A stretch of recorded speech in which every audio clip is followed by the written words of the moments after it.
Tervetuloa yhdeksänsiin Kuutin rotinoihin ja tervetuloa talvi takaisin. Tänä päivänä me julistetaan täällä Savonlinnassa tämä Hyvä Katiska-kampanjan nimikilpailu.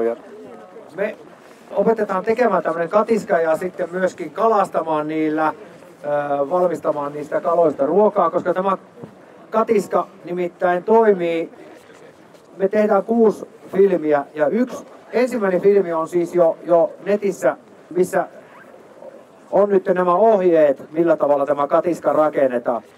Tämä on varmasti norppaturvallinen, että näitä saimaannorppien kuutteja ei työnny katiska ja kuole tämmöiseen malliin, se on täysin mahdotonta, niin siinä tulee myös sitten tämmöistä turvakalastusta saada. Ja sitten silti sillä saapi kaloa, ahventa, kuhia tulee tietenkin matikoita ja haukia, mutta ahven on varmaan semmoinen niin tärkein, mitä eniten saa, ja se on tietenkin maukkainen.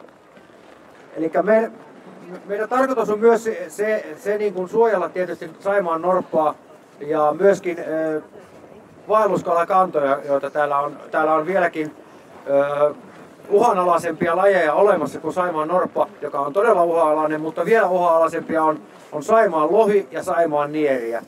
Ja me yritetään sitä, että jos sellainen satunnainen kalastaja tai kuka kalastaja vaan, niin jossain vaiheessa voisi vaihtaa vaikka silloin tällöin ne verkot tällaiseen norppaystävälliseen katiskaan, niin se olisi hyvä juttu.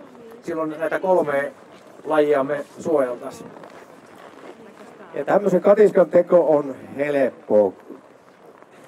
Tämähän on semmoinen malli, joka pyöräytetään. Tässä ei ole tukirakenteita ja mitään. Se painaa vain 2 kiloa. Ja täällä Savonlinnassa kouluissa aloitetaan näitä tekemään. Ja sitten YouTube-videosta voitte katsoa, miten se rakennetaan. Tarvikkeet löytyy paikallisesta rautakaupasta ja katiskan hinnaksi tullaan vaan noin 20 €, niin se on edullinen katiska.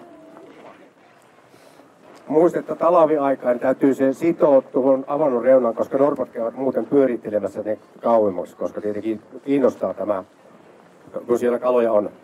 Mutta me nyt lähdetään Hissun kanssa viemään se pullan. Miltä se tuntuu lähti tuonne virtaan? No, siis Taskinenhan on sukeltanut se sinne ja toivottavasti minä en tee samaa. Tämä perinnehän on siitä, että tällä pullolla halutaan kunnioittaa syntyviä norppia ja norppaäitiä. Eli tämä on ihan hieno kunnianosoitus mulle, että mut on valittu tämä viemään, koska minä olen syntynyt täällä Saimaan rannalla ihan samalla tavalla kun kuutit tulevat syntymään, niin minä nyt sitten sain tämän kunnian. Kiitos kaikille. Joo. Ja nyt toivottavasti en ui. Jos uin, niin kamerat valmiit.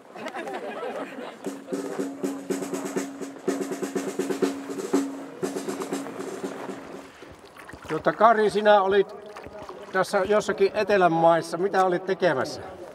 Joo, meillä on tulossa uusi kalastusohjelma joskus syksyllä varmaankin, ja minä olin vähän lämpimimmissä olosuhteissa, olin Kuubassa perhokalastamassa.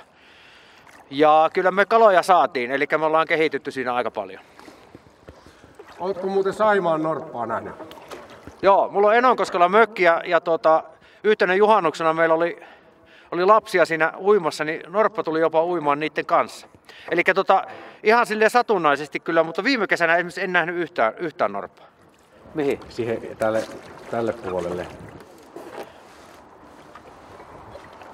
Siis pitäisikö mun nousta mukaan tuohon liukkaalle kiveen? Mutta mitäpä en tekisi syntyvien kuuttien eteen. Ja tosta vaan niinku tälle. Joo.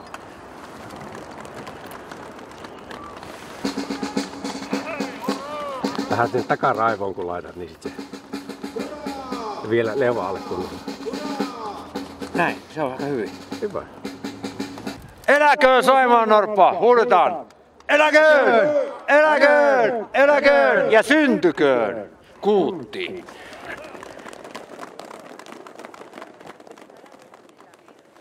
Tittirititit! Hyvä katiska nimikilpailu on ratkennut. Määräaikaan mennessä tuli 96 nimiehdotusta ja joukossa aivan loistavia nimiä. Raatimme Hissu ja minä olemme näihin joukosta valinneet yhden ja se nimi on Saimaa. Tämä on Saimaa katiska tästä lähtien ja sehän sopii hyvin. Hankkeemme on Saimaalla. Tämä auttaa saimaannorppia ja Saimaan uhanalaisia lohikaloja. Ja voittajaehdotuksen on antanut Otso Huitu. Onnea Otso! Sinä saat tämän Saimaa katiskan ja vedoksen Saimaan norpista. Onnea voittajalle!